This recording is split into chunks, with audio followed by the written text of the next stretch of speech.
3, 2, 1.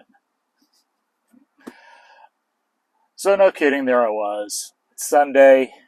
I'm couch surfing. I'm in an internal battle because I'm supposed to go to the gym, do heavy back squats. I've got my top set up to 305, and I'm supposed to do 305, 3 sets of 5, and then my top set would go to 315.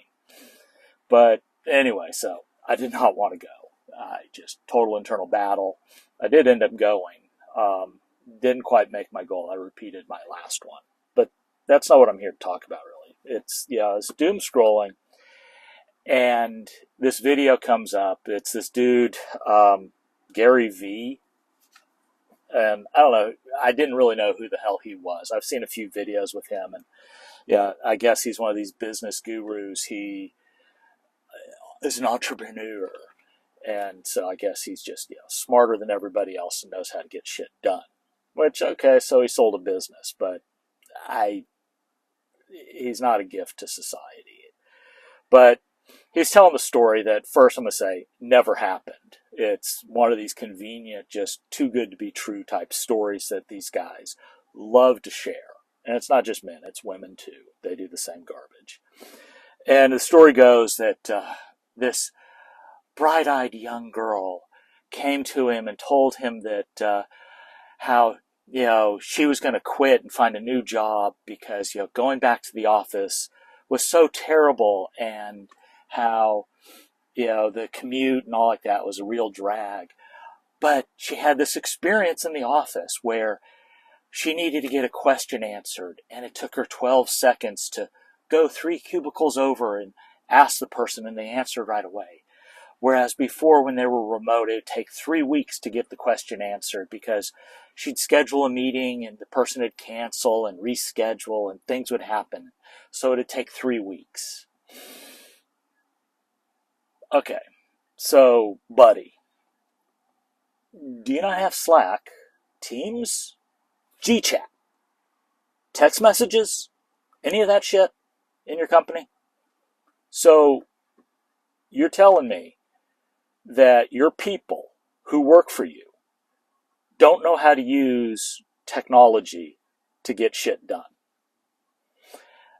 And the point of this story really is, and I've been seeing this going on a lot, and I say they, and it's one of these just general amorphous out there things that people do, and I'm doing it. But I've seen Bezos, I've seen we see Musk doing it. We see this guy, and I'll see in news feeds all these stories that are trying to convince everybody that going back to the office is going to be great and productivity is going to soar. And the problem, they'll point to some stories or studies that, kind of, sort of indicate that being in the office makes people more productive. The problem is, and I realize, one, none of the studies on either side would stand up to somebody like, say, Dr. Lane Norton with his double-blind human-controlled trials, randomized. Don't forget the randomized.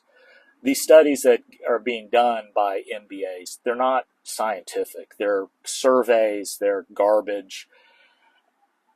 I was a consultant for 30 years. I've been in your office. I've watched what people do. They work 2, maybe 3 hours. The rest of the time is spent meetings, which I've been in those meetings, and most of those meetings could have been an email. The amount of actual collaborative stuff that goes on it doesn't actually happen. It's a fairy tale, okay?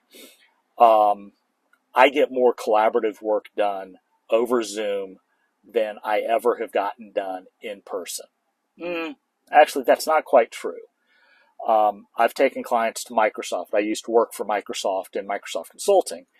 And I forget, it's like Building 9 or something. They had this customer lab thing that I could bring customers to, and I could get the product groups to come in and talk to them. I brought, it was Kinko's before they got bought by FedEx, file print Kinko's. I don't know if I'm too bad. It's a really cool product. It was cool. I got to use it a while ago for myself. And it's like, cool. They still have it. So you can print from your laptop to a FedEx Kinko's anywhere in the country. So if you got a PDF that you want printed, there you go. And you can have it spiral bound, like my level 1. Actually, I had to do it to the level 2 manual. So anyway, you got these guys, and I'm sure Gary Vee is a great guy.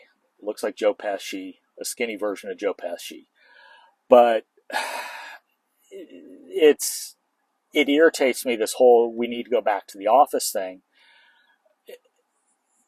especially after what they did.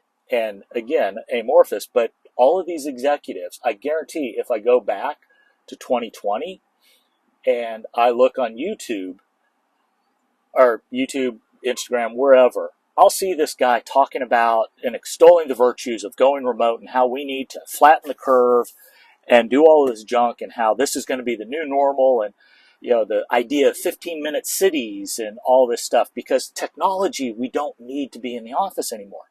And guess what? They were actually right. Most of my career, I've been able to flip on-site gigs to become remote, and I've done excellent work that way, and I've helped teams do excellent work that way.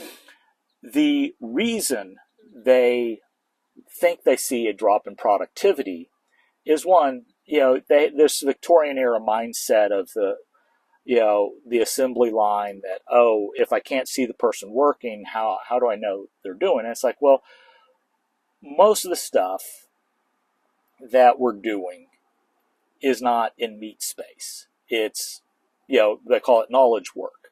You're sitting there, and it's Texas. It's freaking hot, so I'm rolling down windows. It's knowledge work. So, you can do it anywhere. People, go to coffee shops. They go all over the place. And if they can get the work done, what do you care? You're after the work product. The process isn't the absolute most important piece. Sometimes it is, but most of the time it is not.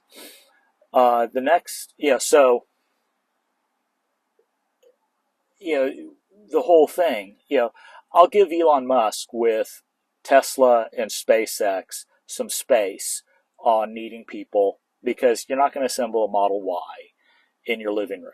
And same with Rocket. I think HOA kind of get upset with you.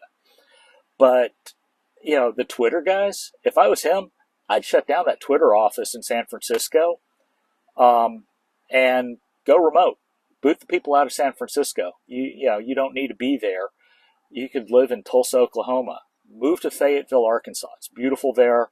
It's a lot cheaper, and have better quality of life, and let people work remote. But it's the control thing. You have these. The thing that concerns me with this stuff is you have these business dude bros with their MBAs. They don't actually do anything. They're superfluous to most of the stuff they manage. But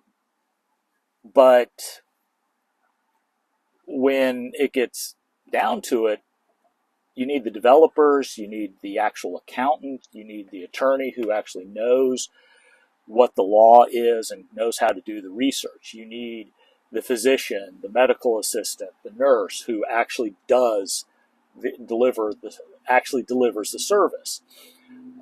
But the problem is they can't see, and they can't justify. It's not as easy to justify your management if you're not, if the people are spread out, which is, and here's I'm trying to get to my point, and if I could edit this, I'd probably cut out a lot of this, but too bad. You have to suffer. It's the processes. All of these businesses' processes are set up for people to be in the office. And the mindset of the managers who I was just complaining about is in the office. I want to be able to walk into your cubicle whenever I want, interrupt your work process, which, by the way, that story the dude told, that person who answered the question, if if this was software development and that person was heads down in middle of coding, their brain was loaded up and focused on that. This person, for their 12 seconds, interrupted that and probably just ate up 20 or 30 minutes of that person's productivity. Oops. Whereas with remote, I have control over the interruption.